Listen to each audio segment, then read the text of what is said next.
नमस्कार दोस्तों, स्वागत है आप सभी का आपके अपने YouTube चैनल पर। आज मैं आपको सुनाने वाली हूँ श्री सत्यनारायण व्रत कथा। सांसारिक सुख समृद्धि, लौकिक कलेश से मुक्ति, लक्ष्मी की प्राप्ति, आरोग्य की प्राप्ति और सभी कष्टों से मुक्ति पाने के लिए श्री सत्यनारायण व्रत कथा को हर दिन सुनना चाहिए। एक समय की बात है, नैमिषारण्य तीर्थ में सौनिकादि 88,000 ऋषियों ने श्री सूत जी से पूछा, हे प्रभु, इस कलयुग में वेद विद्या रहित मनुष्य को प्रभु भक्ति किस प्रकार से मिल सकती है तथा उनका उद्धार कैसे होगा। हे मुनि श्रेष्ठ, कोई ऐसा तप बताइए जिससे थोड़े समय में ही पुण्य मिले और मनवांछित फल भी मिल जाए। इस प्रकार की कथा सुनने की हम सब इच्छा रखते हैं। सर्व शास्त्रों में ज्ञाता सूत जी बोले, हे वैष्णवों, मैं पूज्य आप सभी ने प्राणियों के हित की बात पूछी है, इसलिए मैं एक ऐसे श्रेष्ठ व्रत को आप लोगों को बताऊंगा जिसे नारद जी ने लक्ष्मी नारायण जी से पूछा था और लक्ष्मीपति ने मुनि श्रेष्ठ नारद जी से कहा था। अब आप इसे ध्यान से सुनिए। एक समय की बात है, योगीराज नारद जी दूसरों के हित की इच्छा लिए अनेकों लोकों में घूमते हुए मृत्युलोक में आ पहुँचे। यहाँ उन्होंने अनेक योनियों में जन्मे प्राय सभी मनुष्यों को अपने कर्मों द्वारा अनेकों दुखों से पीड़ित देखा। उनका दुख देखकर नारद जी सोचने लगे कि कैसा यत्न किया जाए जिसके करने से निश्चित रूप से मानव के दुखों का अंत हो जाए। इसी प्रकार मनन करते हुए विष्णु लोक में गए। वहाँ वह देवों के इस नारायण की स्तुति करने लगे जिनके हाथों में शंख, चक्र, गदा और पद्म थे, गले में वरमाला पहने हुए थे। स्तुति करते हुए नारद जी बोले, हे भगवान, आप अत्यंत शक्ति से संपन्न हैं। मन तथा वाणी भी आपको नहीं पा सकती हैं। आपका आदि, मध्य तथा अंत नहीं है। निर्गुण स्वरूप सृष्टि के कारण भक्तों के दुख को दूर करने वाले हैं। आपको मेरा नमस्कार है। नारद जी की स्तुति सुन विष्णु भगवान बोले, हे मुनि श्रेष्ठ, आपके मन में क्या बात है? आप किस काम के लिए पधारे हैं, उसे निसंकोच कहो। इस पर नारद मुनि बोले कि मृत्युलोक में अनेक योनियों में जन्मे मनुष्य अपने कर्मों के द्वारा अनेकों दुख से दुखी हो रहे हैं। हे नाथ, आप मुझ पर दया रखते हैं तो बताइए कि थोड़े समय में थोड़े प्रयास से अपने दुखों से कैसे छुटकारा पा सकते हैं। श्री हरि बोले, हे नारद, मनुष्य की भलाई के लिए तुमने बहुत अच्छी बात पूछी है। जिसके करने से मनुष्य मोह से छूट जाता है, वह बात मैं कहता हूँ, उसे ध्यानपूर्वक सुनो। स्वर्गलोक व मृत्युलोक दोनों में एक दुर्लभ उत्तम व्रत है जो पुण्य देने वाला है। आज प्रेमवश होकर मैं वह तुमसे कहता हूँ। श्री सत्यनारायण भगवान का यह व्रत अच्छी तरह विधि विधान पूर्वक करके मनुष्य तुरंत ही यहाँ सुख भोग कर मरने पर मोक्ष पाता है। श्री हरि के वचन सुन नारद जी बोले कि उस व्रत का क्या फल है और उस व्रत को कैसे किया जाता है, उसका क्या विधान है, यह व्रत किसने किया था, यह व्रत किस दिन करना चाहिए, सभी कुछ विस्तार से बताएं। नारद जी की बात सुनकर श्री हरि बोले, दुख व शोक को दूर करने वाला, यह सभी स्थानों पर विजय दिलाने वाला है। मानव को भक्ति व श्रद्धा के साथ शाम को सत्यनारायण की पूजा धर्मपरायण होकर ब्राह्मणों व बंधुओं के साथ करनी चाहिए। भक्ति भाव से ही नैवेद्य, केले का फल, घी, दूध, गेहूं का आटा सवाया लें। गेहूं के स्थान पर साठी का आटा, शक्कर या गुड़ लेकर सभी भक्षण योग्य पदार्थों को मिलाकर भगवान का भोग लगाएं। ब्राह्मणों सहित बंधु बांधवों को भी भोजन कराएं। उसके बाद स्वयं भोजन करें। भजन कीर्तन के साथ भगवान की भक्ति में लीन हो जाएं। इस तरह से सत्यनारायण भगवान का यह व्रत करने पर मनुष्य की सारी इच्छाएं निश्चित रूप से पूरी होती हैं। इस कली काल अर्थात कलयुग में मृत्युलोक से मोक्ष का यही एक सरल उपाय बताया गया है। इति श्री सत्यनारायण व्रत कथा का प्रथम अध्याय संपूर्ण। श्रीमन नारायण नारायण नारायण, भजमन नारायण नारायण नारायण। श्री सत्यनारायण भगवान की जय। पहला अध्याय समाप्त। श्री सत्यनारायण व्रत कथा का दूसरा अध्याय शुरू। सूत जी बोले, हे ऋषियों, जिसने पहले समय में इस व्रत को किया था उसका इतिहास कहता हूँ, ध्यान से सुनो। सुंदर काशीपुरी नगरी में एक अत्यंत निर्धन ब्राह्मण रहता था। भूख प्यास से परेशान वह धरती पर घूमता रहता था। ब्राह्मणों से प्रेम से करने वाले भगवान ने एक दिन ब्राह्मण का वेश धारण कर उसके पास जाकर पूछा, हे विप्र, नित्य दुखी होकर तुम पृथ्वी पर क्यों घूमते हो? दीन ब्राह्मण बोला, मैं निर्धन ब्राह्मण हूँ, भिक्षा के लिए धरती पर घूमता हूँ। हे भगवान, यदि आप इसका कोई उपाय जानते हो तो बताइए। व्रत ब्राह्मण कहता है, सत्यनारायण भगवान मनोवांछित फल देने वाले हैं, इसलिए तुम उनका पूजन करो। इसे करने से मनुष्य सभी दुखों से मुक्त हो जाता है। व्रत ब्राह्मण बनकर आए सत्यनारायण भगवान उस निर्धन ब्राह्मण को व्रत का सारा विधान बताकर अंतर्ध्यान हो गए। ब्राह्मण मन ही मन सोचने लगा कि जिस व्रत को व्रत ब्राह्मण करने को कह रहा है मैं उसे जरूर करूँगा। यह निश्चय करने के बाद उसे रात में नींद नहीं आई। वह सवेरे उठकर सत्यनारायण भगवान के व्रत का निश्चय कर भिक्षा के लिए चल दिया। उस दिन निर्धन ब्राह्मण को भिक्षा में बहुत धन मिला, जिससे उसने बंधु बांधवों के साथ मिलकर श्री सत्यनारायण भगवान का व्रत संपन्न किया। भगवान सत्यनारायण का व्रत संपन्न करने के बाद वह निर्धन ब्राह्मण सभी दुखों से छूट गया और अनेक प्रकार की संपत्तियों से युक्त हो गया। उसी समय से यह ब्राह्मण हर माह इस व्रत को करने लगा। इस व्रत से सत्यनारायण भगवान के व्रत को जो मनुष्य करेगा वह सभी प्रकार के पापों से छूटकर मोक्ष को प्राप्त होगा। जो मनुष्य इस व्रत को करेगा वह भी सभी दुखों से मुक्त हो जाएगा। सूत जी बोले, इस तरह से नारद जी से नारायण जी का कहा गया। श्री सत्यनारायण व्रत को मैंने तुमसे कहा। हे विप्रो, अब मैं क्या कहूँ? ऋषि बोले, हे मुनिवर, संसार में उस विप्र से सुनकर और किस किस ने इस व्रत को किया, हम सब इसको सुनना चाहते हैं। इसके लिए हमारे मन में श्रद्धा का भाव है। सूत जी बोले, हे मुनियों, जिसने इस व्रत को किया है वह सब सुनो। एक समय वही विप्र धन व ऐश्वर्य के अनुसार अपने बंधु बांधवों के साथ इस व्रत को करने को तैयार हुआ। उसी समय एक लकड़ी बेचने वाला बूढ़ा आदमी आया और लकड़ियां बाहर रखकर अंदर ब्राह्मण के घर में गया। प्यास से दुखी वह लकड़हारा उनको व्रत करते देख विप्र को नमस्कार कर पूछने लगा, आप यह क्या कर रहे हैं तथा इसे करने से क्या फल मिलेगा, कृपया मुझे बताइए। ब्राह्मण ने कहा कि सब मनोकामनाओं को पूर्ण करने वाला सत्यनारायण भगवान का व्रत है।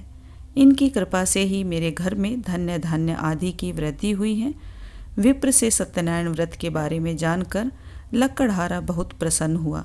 चरणामृत लेकर वह प्रसाद खाने के बाद वह अपने घर गया। लकड़हारे ने अपने मन में संकल्प लिया कि आज लकड़ी बेचने से जो धन मिलेगा उसी से श्री सत्यनारायण भगवान का उत्तम व्रत करूँगा। मन में इस प्रकार के विचार को लेकर बूढ़ा आदमी सिर पर लकड़ियाँ रखकर उस नगर में बेचने गया जहाँ धनी लोग ज़्यादा रहते थे। उस नगर में उसे अपनी लकड़ियों का दाम पहले से 4 गुना अधिक मिला। बूढ़ा प्रसन्नता के साथ दाम लेकर केले, शक्कर, घी, दूध, दही और गेहूं का आटा ले आया और सत्यनारायण भगवान के व्रत की अन्य सामग्री अपने घर ले गया। वहाँ उसने बंधु बांधवों को बुलाकर विधि विधान से सत्यनारायण भगवान का पूजन और व्रत किया। इस व्रत के प्रभाव से वह बूढ़ा लकड़हारा धन पुत्र आदि से युक्त होकर संसार के समस्त सुख भोग अंतकाल में वैकुंठ धाम चला गया। इति श्री सत्यनारायण व्रत कथा का द्वितीय अध्याय संपूर्ण। श्रीमन नारायण नारायण नारायण, भजमन नारायण नारायण नारायण। श्री सत्यनारायण भगवान की जय। सत्यनारायण व्रत कथा तीसरा अध्याय शुरू। सूत जी बोले, हे श्रेष्ठ मुनियों, अब आगे की कथा कहता हूँ। पहले समय में उल्का मुख नाम का एक बुद्धिमान राजा था। वह सत्यवक्ता और जितेंद्रिय था। प्रतिदिन देवस्थानों पर जाता और निर्धनों को धन देकर उनके कष्ट दूर करता था। उसकी पत्नी कमल के समान मुखमाली तथा सती साध्वी थी। भद्रशिला नदी के तट पर उन दोनों ने श्री सत्यनारायण भगवान का व्रत किया। उसी समय साधु नाम का एक वेश्या आया। उसके पास व्यापार करने के लिए बहुत सा धन भी था। राजा को व्रत करते देखकर वह विनय के साथ पूछने लगा, हे राजन, भक्ति भाव से पूर्ण होकर आप यह क्या कर रहे हैं? मैं सुनने की इच्छा रखता हूँ, तो आप मुझे बताएं। राजा बोला, हे साधु, अपने बंधु बांधवों के साथ पुत्र आदि की प्राप्ति के लिए एक महाशक्तिमान श्री सत्यनारायण भगवान का व्रत व पूजन कर रहा हूँ।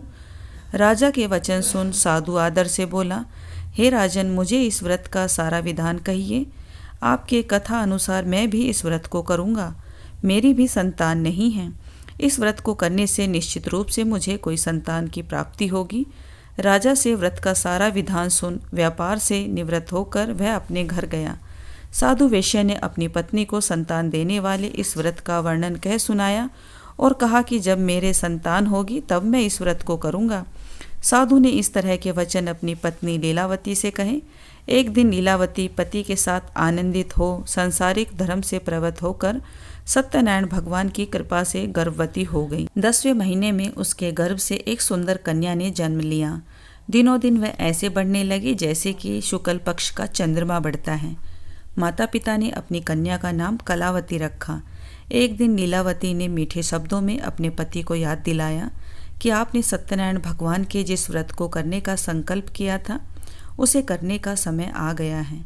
आप इस व्रत को करिए। साधु बोला कि हे विप्रे, इस व्रत को मैं उसके विवाह पर करूँगा। इस प्रकार अपनी पत्नी को आश्वासन देकर वह नगर को चला गया। कलावती पिता के घर में रहकर वृद्धि को प्राप्त हो गई।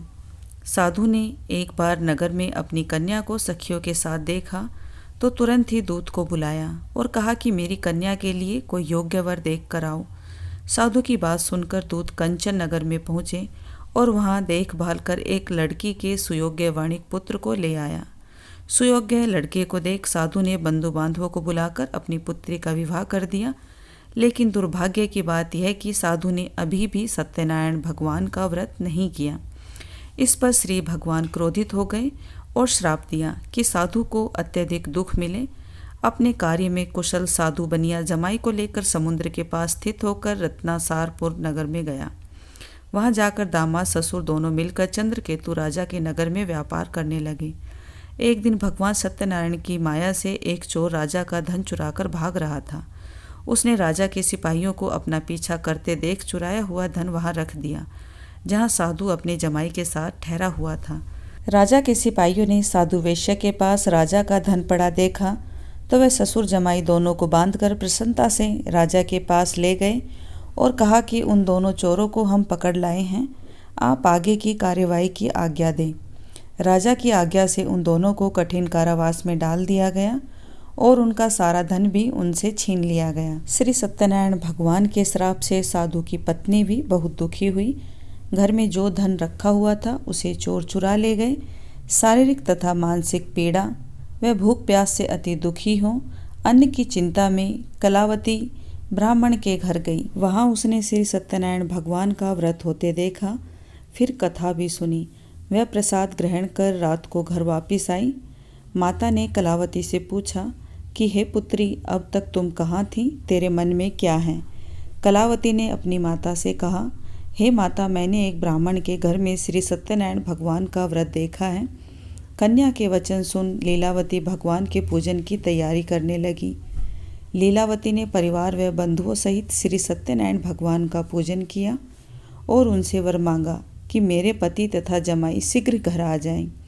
साथ ही यह प्रार्थना भी की कि हम सब का अपराध क्षमा करें। श्री सत्यनारायण भगवान इस व्रत से संतुष्ट हो गए और राजा चंद्रकेतु को सपने में दर्शन दे दिया और कहा कि हे राजन, तुम उन दोनों वेश्यों को छोड़ दो। तुमने उनका जो धन लिया है उसे वापस कर दो। अगर ऐसा नहीं किया तो मैं तुम्हारा धन, राज्य, संतान सभी को नष्ट कर दूंगा। राजा को यह सब कहकर अंतर्ध्यान हो गए। प्रातःकाल सभा में राजा ने अपना सपना सुनाया। फिर बोले कि बणिक पुत्रों को कैद से मुक्त कर सभा में लाओ। दोनों ने आते ही राजा को प्रणाम किया। राजा मीठी वाणी में बोला, हे महानुभावों, भाग्यवश ऐसा कठिन दुख तुम्हें प्राप्त हुआ है, लेकिन अब तुम्हें कोई भय नहीं है। ऐसा कह राजा ने उन दोनों को नए वस्त्राभूषण भी पहनाए और जितना धन उनका लिया था उससे दुगना धन वापस कर दिया। दोनों वेश्या अपने घर को चल दिए। इति श्री सत्यनारायण व्रत कथा का 3रा अध्याय संपूर्ण। श्रीमन्नारायण नारायण नारायण, भजमन नारायण नारायण नारायण। श्री सत्यनारायण भगवान की जय। 3रा अध्याय समाप्त। 4था अध्याय शुरू। सूत जी बोले, वैश्य ने मंगलाचार कर अपनी यात्रा आरंभ की और अपने नगर की ओर चल दिए। उनके थोड़ी दूर जाने पर एक दंडी वेशधारी श्री सत्यनारायण ने उनसे पूछा, हे साधु, तेरी नाव में क्या है? अभिवाणी वणिक हंसता हुआ बोला, हे दंडी, आप क्यों पूछते हो? क्या धन लेने की इच्छा है? मेरी नाव में तो बेल व पत्ते भरे हुए हैं। वेश्य के कठोर वचन सुन भगवान बोले, तुम्हारा वचन सत्य हो। दंडी ऐसे वचन कहकर वहाँ से चल दिए। कुछ दूर जाकर समुद्र के किनारे बैठ गए। दंडी के जाने के बाद साधु वेश्य ने नित्य क्रिया के पश्चात नाव को ऊंची उठते हुए देखकर अचंभा माना और नाव में बेल पत्ते आदि देखकर मूर्छित होकर जमीन पर गिर पड़ा। मूर्छा खुलने पर वह अत्यंत शोक में डूब गया। तब उसका दामाद बोला कि आप शोक ना मनाएं, यह दंडी का श्राप है, इसलिए हमें उनकी शरण में जाना चाहिए, तभी हमारी मनोकामना पूरी होगी। दामाद की बात सुनकर वह दंडी के पास पहुंचा और अत्यंत भक्तिभाव नमस्कार करके बोला, मैंने आपसे जो जो असत्य वचन कहे थे उनके लिए मुझे क्षमा दें। ऐसा कहकर महान शोकातुर हो रोने लगा और दंडी भगवान बोले, हे वणिक पुत्र, मेरी आज्ञा से बार बार तुम्हें दुख प्राप्त हुआ है। तू मेरी पूजा से विमुख हुआ। साधु बोला, हे भगवान, आपकी माया से ब्रह्मा आदि देवता भी आपके रूप को नहीं जानते, तब मैं अज्ञानी कैसे जान सकता हूँ? आप प्रसन्न होइए, अब मैं सामर्थ्य के अनुसार आपकी पूजा करूँगा। मेरी रक्षा करो, पहले के समान मेरी नौका में धन भर दो। साधु वैश्य के भक्तिपूर्वक वचन सुनकर भगवान प्रसन्न हो गए और उसकी इच्छा अनुसार वरदान देकर अंतर ध्यान हो गए। ससुर जमाई जब नाव पर आए तो नाव धन से भरी हुई थी। फिर वहीं अपने अन्य साथियों के साथ श्री सत्यनारायण भगवान का पूजन कर अपने नगर को चल दिए। जब नगर के नज़दीक पहुँचे तो दूत को घर पर खबर करने के लिए भेज दिया। दूत साधु की पत्नी को प्रणाम कर कहता है कि मालिक अपने दामाद सहित नगर के निकट आ गए हैं। दूत की बात सुन साधु की पत्नी लीलावती ने बड़े हर्ष के साथ सत्यनारायण भगवान का पूजन कर अपनी पुत्री कलावती से कहा कि मैं अपने पति के दर्शन को जाती हूँ, तू कार्य पूर्ण कर शीघ्र आ जाना। माता के ऐसे वचन सुन कलावती जल्दी से प्रसाद छोड़ अपने पति के पास चली गई। प्रसाद की अवज्ञा के कारण श्री सत्यनारायण भगवान रुष्ट हो गए और नाव सहित उसके पति को पानी में डुबो दिया। कलावती अपने पति को वहां ना पाकर रोती हुई जमीन पर गिर गई। नौका को डूबा हुआ देखकर कन्या को रोता देख साधु दुखी होकर बोला, हे प्रभु, मुझसे तथा मेरे परिवार से जो भूल हुई है उसे क्षमा करें। साधु के दीन वचन सुनकर श्री सत्यनारायण भगवान प्रसन्न हो गए और आकाशवाणी हुई, हे साधु, तेरी कन्या मेरे प्रसाद को छोड़कर आई है, इसलिए उसका पति अदृश्य हो गया है। यदि वह घर जाकर प्रसाद खाकर लौटती है तो इसे इसका पति अवश्य मिलेगा। ऐसी आकाशवाणी सुन कलावती घर पहुंचकर प्रसाद खाती है और फिर आकर अपने पति के दर्शन करती हैं। उसके बाद साधु अपने बंधु बांधवों सहित श्री सत्यनारायण भगवान का विधि विधान से पूजन करता है। इस लोक का सुख भोग वह अंत में स्वर्ग जाता है। इति श्री सत्यनारायण व्रत कथा का 4th अध्याय संपूर्ण। श्रीमन नारायण नारायण नारायण, भजमन नारायण नारायण नारायण। श्री सत्यनारायण भगवान की जय। 4था अध्याय समाप्त। 5वां अध्याय शुरू। सूत जी बोले, हे ऋषियों, मैं और भी एक कथा सुनाता हूँ, उसे भी ध्यानपूर्वक सुनो। प्रजा पालन में लीन तुंगध्वज नाम का एक राजा था। उसने भी प्रसाद का त्याग करके बहुत ही नुकसान किया। एक बार वन में जाकर वन्य पशुओं को मारकर वह बड़ के पेड़ के नीचे आया। वहाँ उसने ग्वालों को भक्ति भाव से अपने बंधुओं सहित श्री सत्यनारायण भगवान का पूजन करते देखा। अभिमानवश राजा ने उन्हें देखकर भी पूजा स्थान में नहीं गया और न ही उसने भगवान को नमस्कार किया। ग्वालों ने राजा को प्रसाद दिया, लेकिन उसने वह प्रसाद नहीं खाया। प्रसाद को वहीं छोड़कर वह अपने नगर को चल दिया। जब वह नगर में पहुंचा तो वहां सब कुछ तहस नहस हुआ पाया और वह शीघ्र ही समझ गया कि यह सब भगवान ने ही किया है। वह दोबारा ग्वालों के पास पहुंचा और विधि पूर्वक पूजा करके प्रसाद खाया तो श्री सत्यनारायण भगवान की कृपा से सब कुछ पहले जैसा हो गया।